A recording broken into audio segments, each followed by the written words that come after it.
Breathe. Shut up. Shut up. Everybody, just shut up. You gotta breathe. Hold it. Now let it out slow. Now breathe. Hold it. Let it out slow. Breathe in. Hold it. Let it out slow. Okay, breathe now. Come on out. Come on out. Come on Come on out. Come on out. It's okay. He'll be fine. He'll be okay. Oh my God. Just feel it. Listen to me. I want you to feel what you're feeling.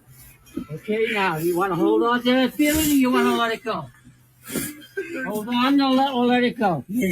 Their thoughts. Never mind the thoughts. You gotta do it. Listen to your dad. You gotta do it. Don't listen to those thoughts. They are not you, and they are not your friend. Now listen to me. You want to hold on to this feeling, or do you want to let it go? What do you want to do? You want to feel good, or you want to feel bad? All right, then you let go of the feeling. Just let it go. It wants to go. Don't hold on to anything. Don't hold on to anything. All right, now, come on. There you go, brother. Right. It's okay. It's okay. Yes. Okay. Do I love you? Do I love you? Do I love you? Now I need you to love you. Do you love you? Do you love me? Do I love you? Breathe,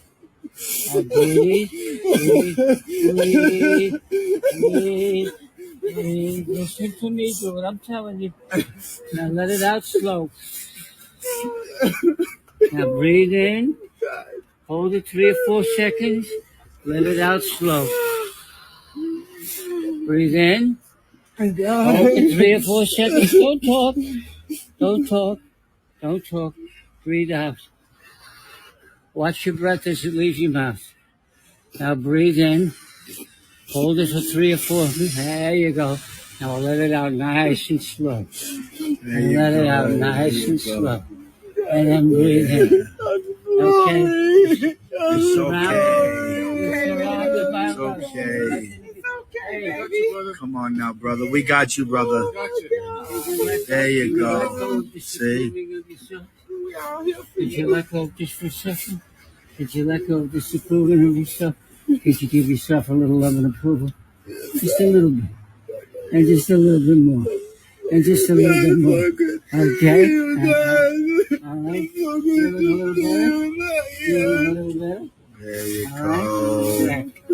Oh, and this too shall pass. This is only temporary, and in a little while you'll be right back to normal. Trust me. Okay? You trust me? Trust me. Okay? Inside of you is the power of God. There's nothing stronger than that love. Okay? And that's real. The rest of the shit is just feelings and thoughts that have nothing to do with what you really are. Okay? All right? All right? All right. Of course you do. Oh my God. Of course you do. Guys, that was incredible.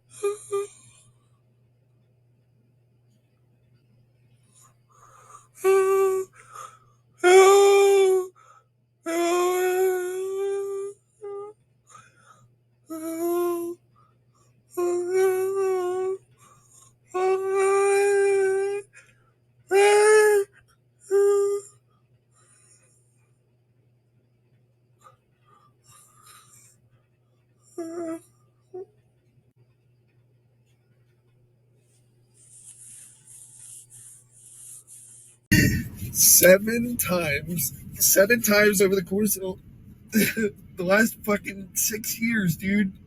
The VA has continued to let me down. Fuck. I just want some fucking continuity of care with mental health providers. What the fuck? These doctors keep quitting, they keep switching.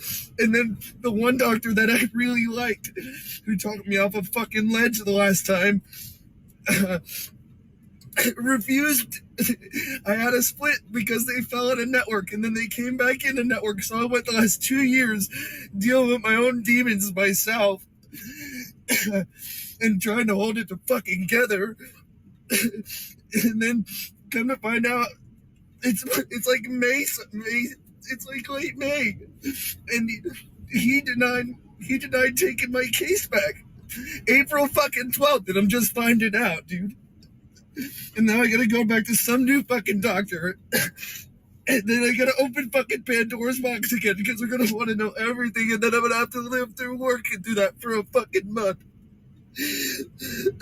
I just want some fucking continuity at care, dude. I'm fucking so tired of it. I just want to be able to talk to the same fucking person and have the same individual manage my goddamn meds. I've been off all my medications for fucking 2 years. I've been doing it on my own, man. I'm just fucking white knuckled. I'm gripping. Jesus fuck. I'm so tired of it. It's not a lot to ask. I just want to be able to talk to the same person and not continue to have to retell these fucking stories that torment me. I fucking get it now. I really do. Fuck. I just want 12 guys since I've been here. 12 guys in this church right now. I've had 4 months I've been here. If I can save one American from getting hurt, I'm doing my job. I don't care about my life. I care about my family's life. That's the only reason I'm here.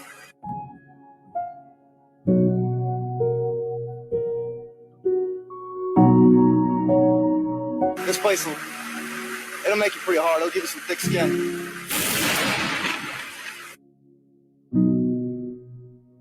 I'm not proud of killing people. I'm just proud to serve my country. I just want to be normal. I want to live a normal life. Do you think you can after this? I'm sure I'll be all right.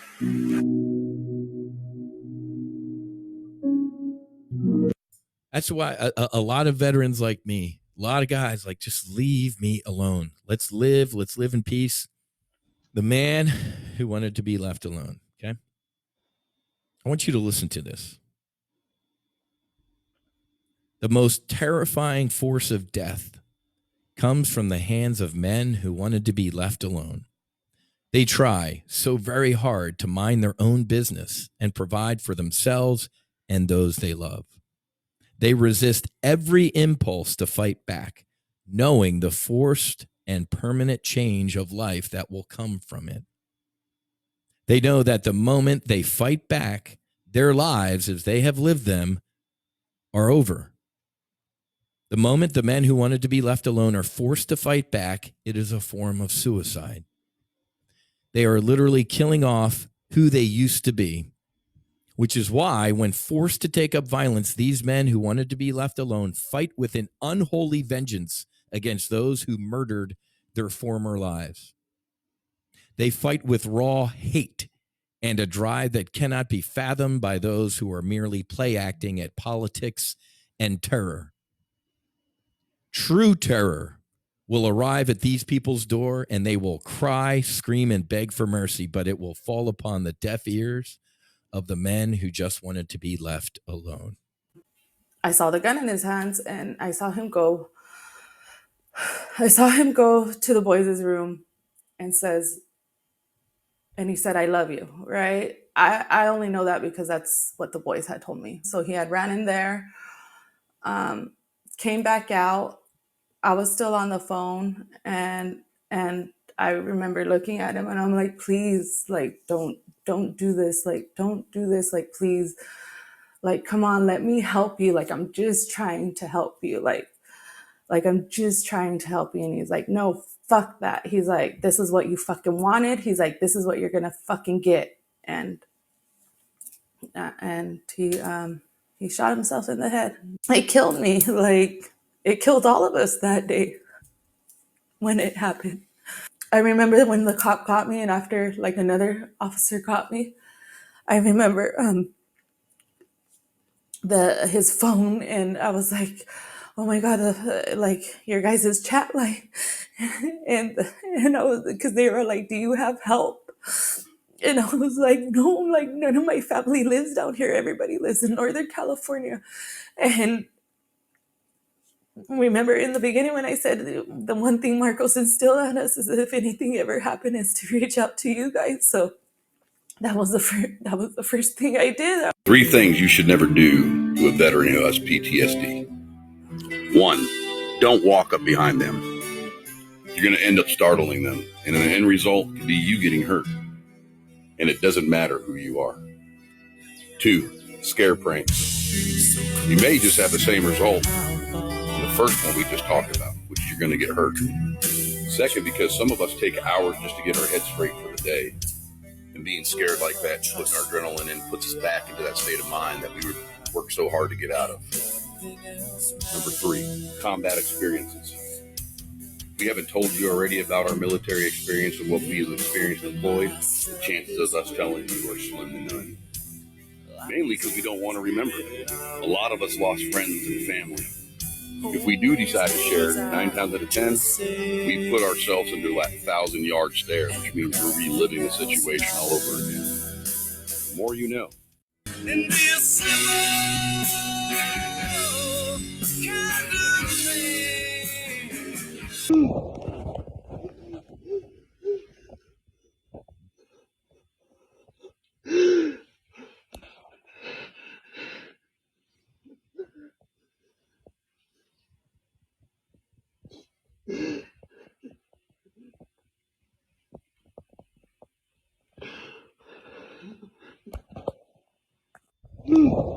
So 7.5 years in the Army. Okay. Honorable discharge. Honorable discharge. Okay. Is the VA helping you? No. Why is that? I don't know.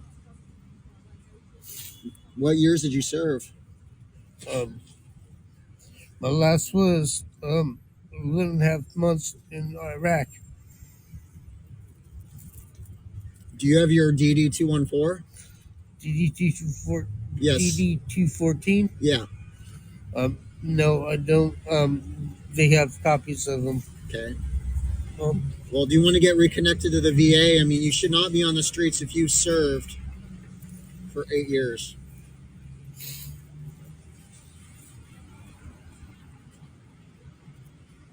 I know.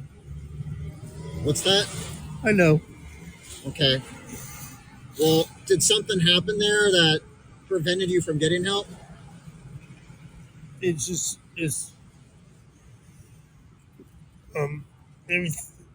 everywhere I go,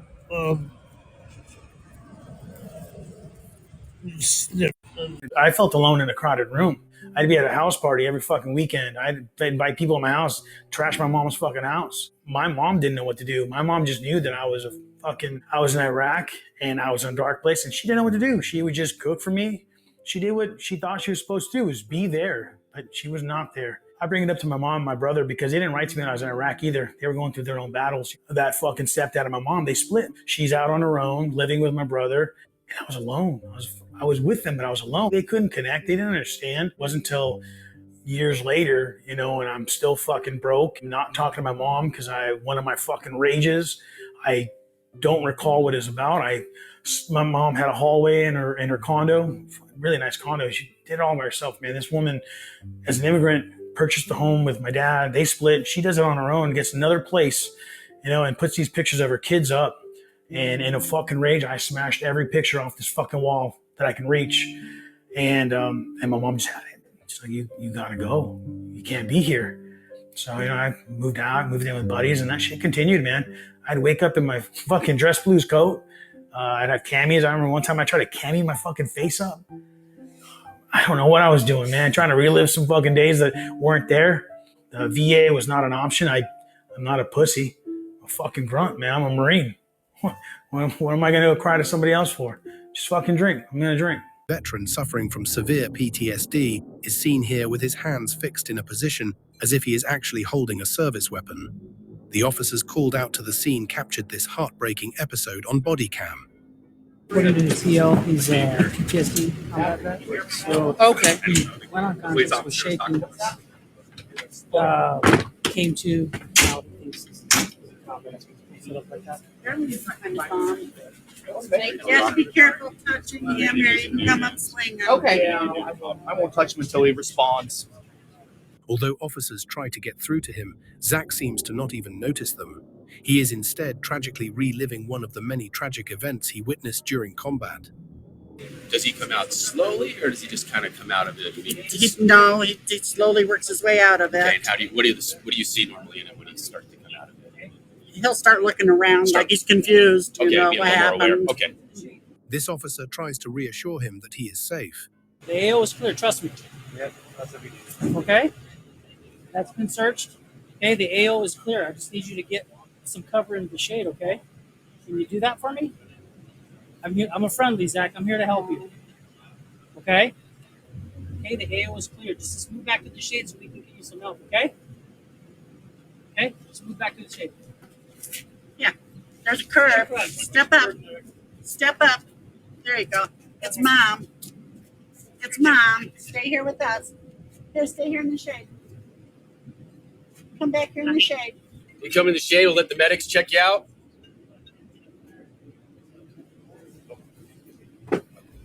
Yeah. Zach suddenly passed out and hit his head. Medics quickly rush over to him and get him into the shade to render aid.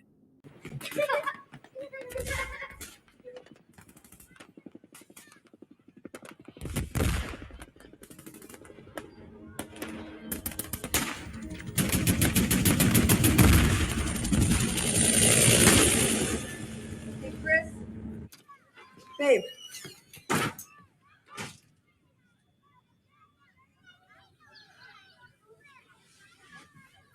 And I'm going outside.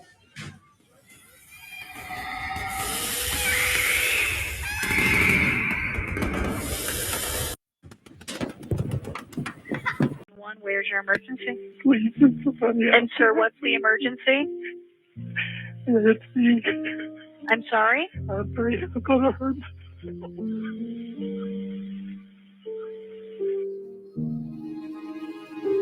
You're afraid you're going to hurt yourself?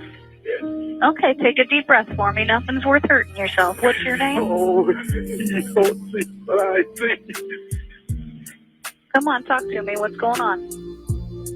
I'm having flashbacks of Vietnam. You're about to do what? I'm having flashbacks of Vietnam, and I can't. Okay. All right. You don't want to hurt yourself, okay? Oh, You do not want to do that. Okay? We have a gentleman that works here that was in Vietnam. You don't want to hurt yourself, okay? We're going to get you some help. You haven't taken anything, have you? I take my anxiety pills today. Okay. And what kind of medication are you on? Well, we have somebody coming to help you. You hang on, because everything's going to be okay. I'm going to stay on the phone with you, all right? I'm going to stay on the phone with you, okay? And we're going to get you taken care of. You don't have any knives or anything like that? I got knives, but they could hurt somebody. Okay, you're not going to hurt yourself either, though, right? You don't want to do that. They're put away, though, right? Are the knives put away? Only one. Where's the one that's not put away? In your hand? Yeah. Okay, what kind of knife do you have? Is it a kitchen knife? It's like a hunting knife? Yeah. Okay. What we're gonna do is we're gonna put that in the kitchen sink. Okay? What? We're gonna put that in the kitchen sink, okay? Are you on a cordless phone? Yeah. Okay. What I want you to do is take that into the kitchen. Take me with you. Let's put that in the sink. Okay? Is that in the sink? Good. Very good. Thanks for helping me out. We're going to get you taken care of. You served your country, and we're going to serve you. We're going to get you taken care of. That's a good thing you called. Thank you for calling me. Know that you are good enough. Please don't give up when things get tough. I know. Won't you please stay? Grandpa waking up in the night thinking he's going to be blown up.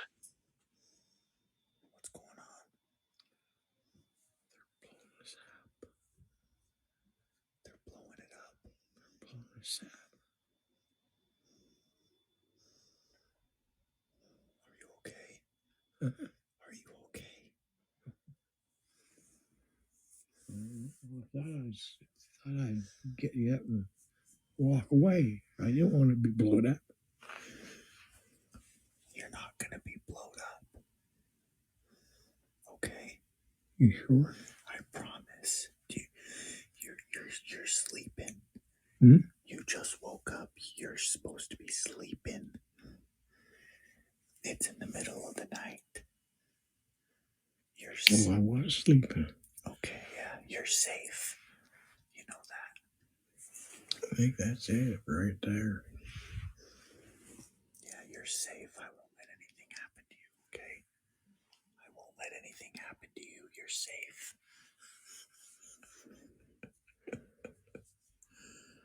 Okay? You want to get back into bed?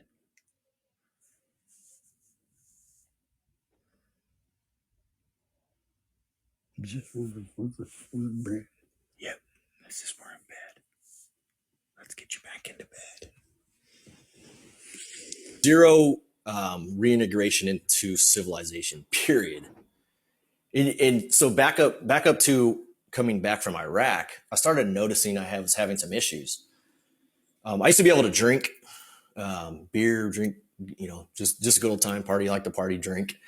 Well, I started feeling kind of weird after drinking from Iraq. And I was like, I don't know what this is. Like, I don't know what's wrong with me. I couldn't drink caffeine. I couldn't drink soda anymore. I drank a soda. I thought I was having a heart attack. I almost went to the base hospital, but being a Marine, you're stubborn, right? So you're like, screw this. Right.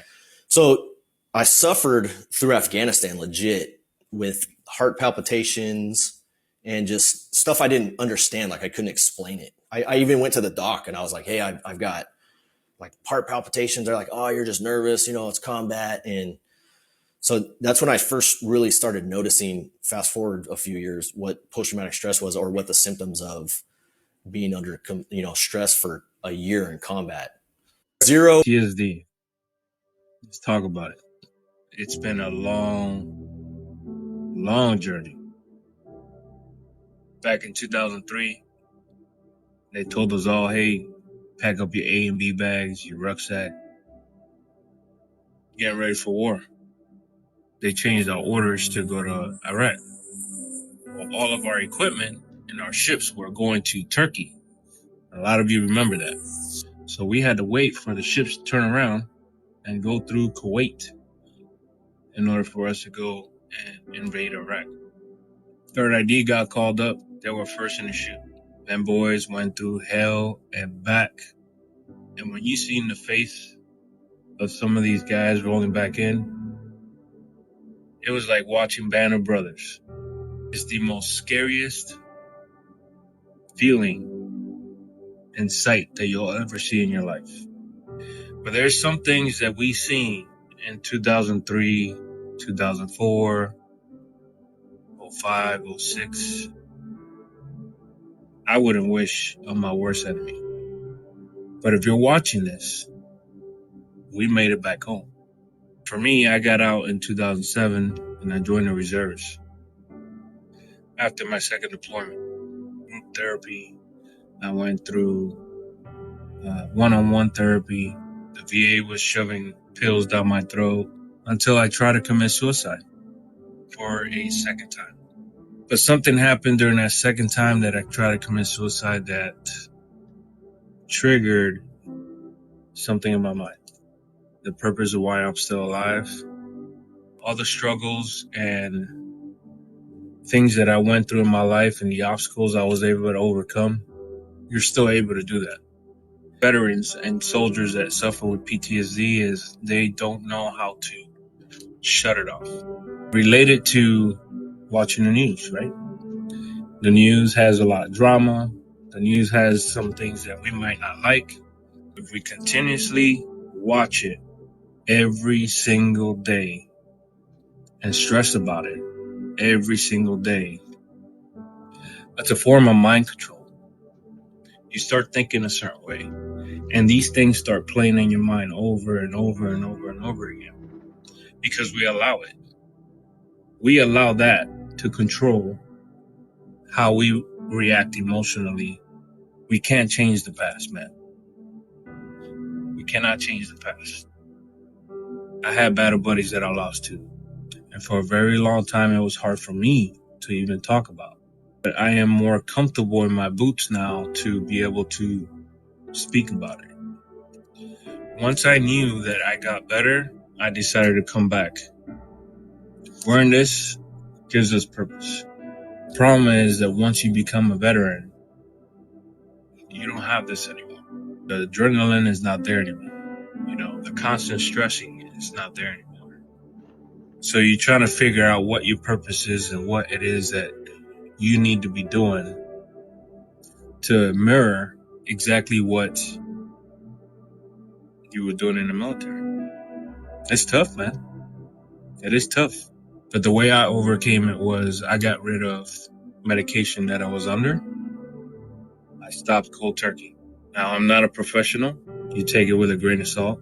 But what helped me was having a good support system, which is my wife and kids and my wife's family, and striving for more, striving to be better, having a purpose.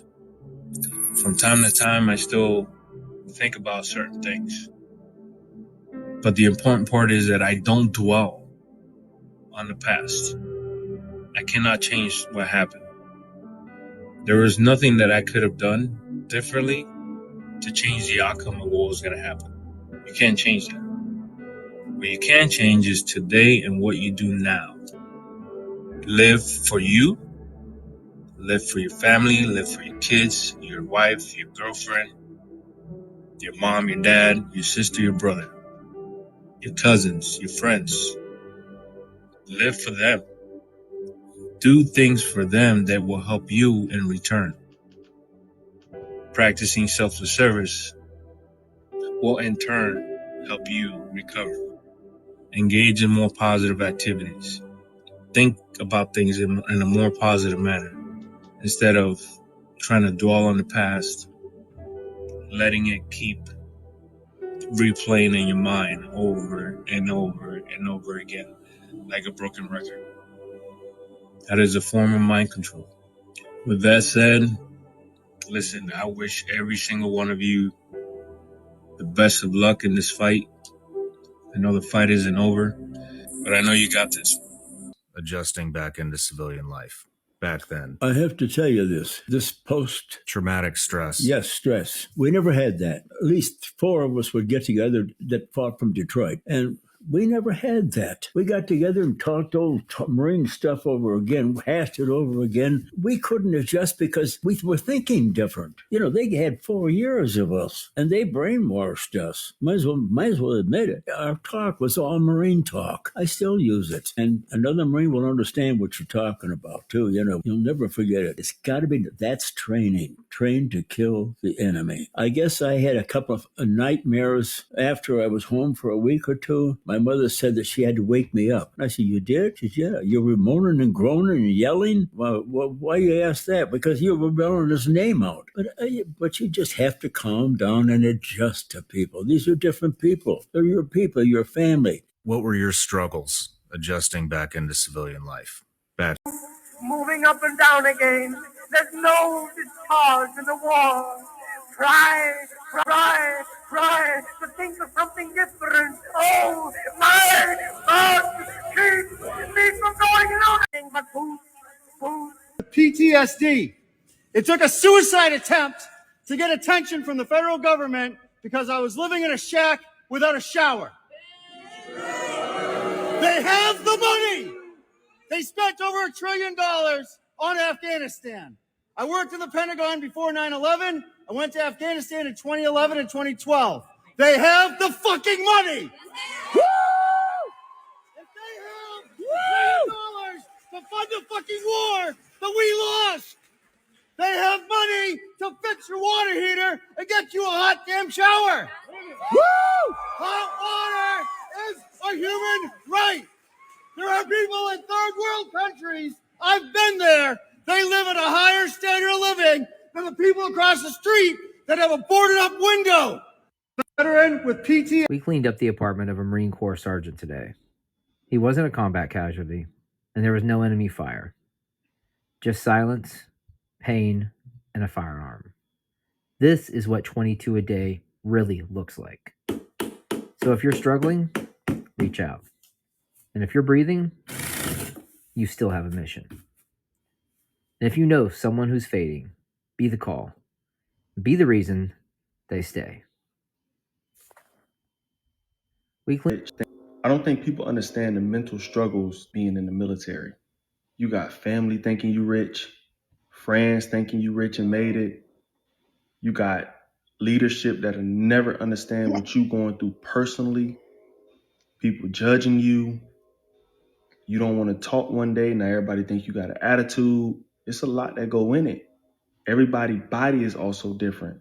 You know, I know women with endo.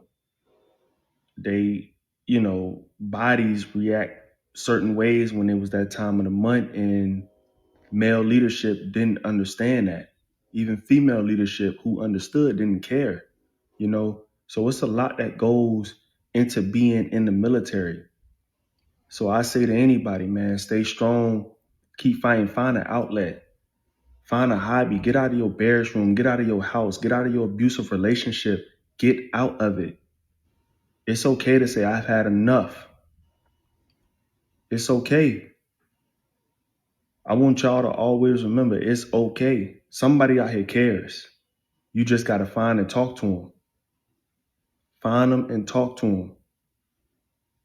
It's okay. EBH, you might not trust military personnel, so go get your own therapy off post somewhere else. Right? That's all I wanted to say. Because I know somebody somewhere going through something in the military. I know. And I know you probably tired of fighting. I watched a guy almost commit suicide in his car. Like I seen a lot during my little time, but you never know what the next going through, man. So be there for your battle buddies. Be there. Just be there, man. Talk to them, see what's going on. Y'all know when somebody not acting like themselves. So just look out for one another. I don't think people understand the mental struggles that go with being. I started watching a really bad war movie, and it reminded me of just, I got really freaked out. I just had this feeling on my chest that it's just like before you get in a fight, like that feeling that everything times up, and I felt that and it wouldn't go away. So I tried to drink it off. Maybe then I'll fall asleep or something, and it just didn't help. It didn't help, so I just went into in the bathroom, and I was just pale, and I don't know, I felt really scared, like really bad, and I couldn't get rid of that feeling inside my chest. So I had a beer in my hand, chugged it, broke the bottle on the sink, and I started just being really angry at myself. I felt a lot of guilt and anger, and I was thinking about ending it right there, but I don't know, I guess if I wasn't in my right senses. Let me tell y'all something. Please listen to this, especially for all my military folks. Nothing, and I mean absolutely nothing, comes before your mental health, which means you have to prioritize it. It don't matter what it is, whether it's issues at home, whether it's issues at work, or even issues within yourself. I can't even tell y'all the amount of people that I've lost throughout my career, and it's always the ones who you think are the strongest every single time. I'm talking about every time. I'm talking about the ones who could brighten up any room that they walk into, but deal with some of the deepest things when they by themselves. And please, y'all, this is the most important part. Please listen to this. Do not let what somebody think of you stop you from going to go get help. I don't care if they call you weak. I don't care if they call you soft. I don't care what they call you. Do not let what somebody think of you stop you from going to go get help for yourself. And lastly, check on those around you, whether you know them or not. You will be surprised the impact that you can have on somebody by just doing that. Little John running through the forest, chopping branches, dodging trees, trying to get away. Contemplating nothing but escape and finally making it. Hoodalolly, golly, what a day. Hoodalolly, golly.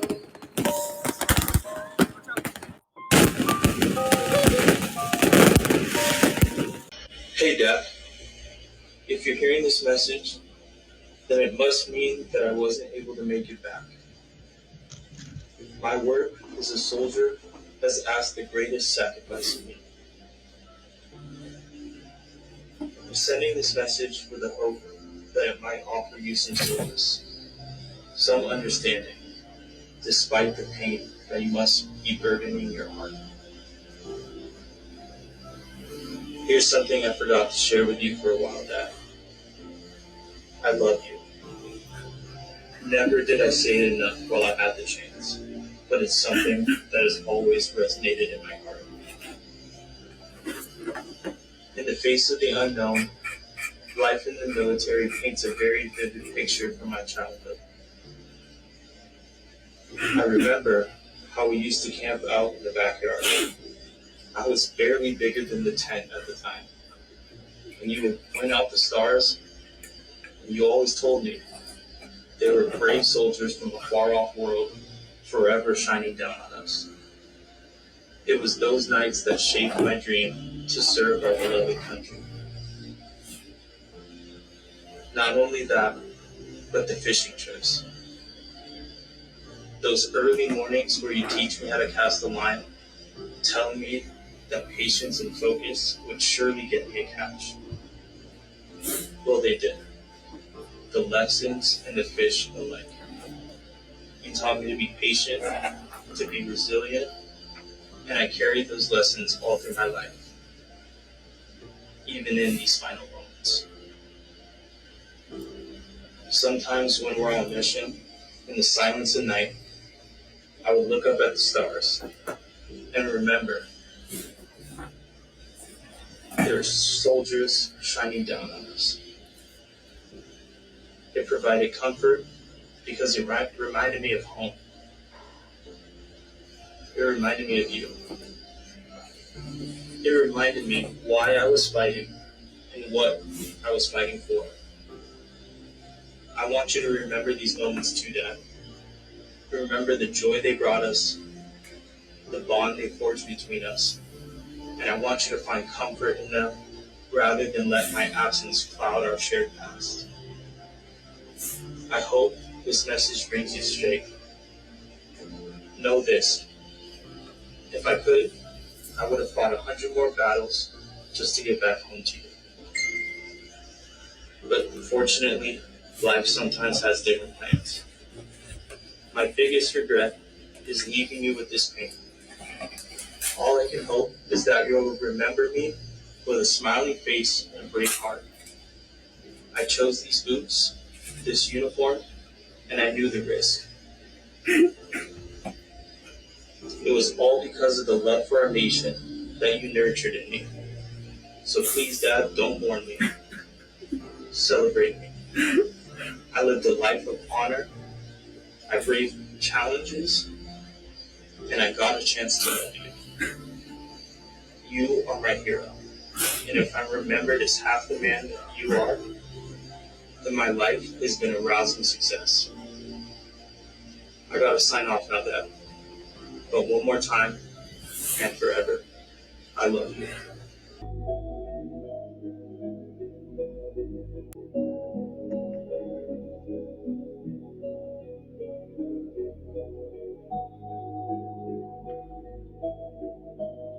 What the fuck? Let's rank some more random fucking flavors. Oh, what the fuck? You don't know me, but I know you. I don't want to hear this. Are you telling me this is my son? This is what that's my son? I don't want to hear the name. I just want to hear this.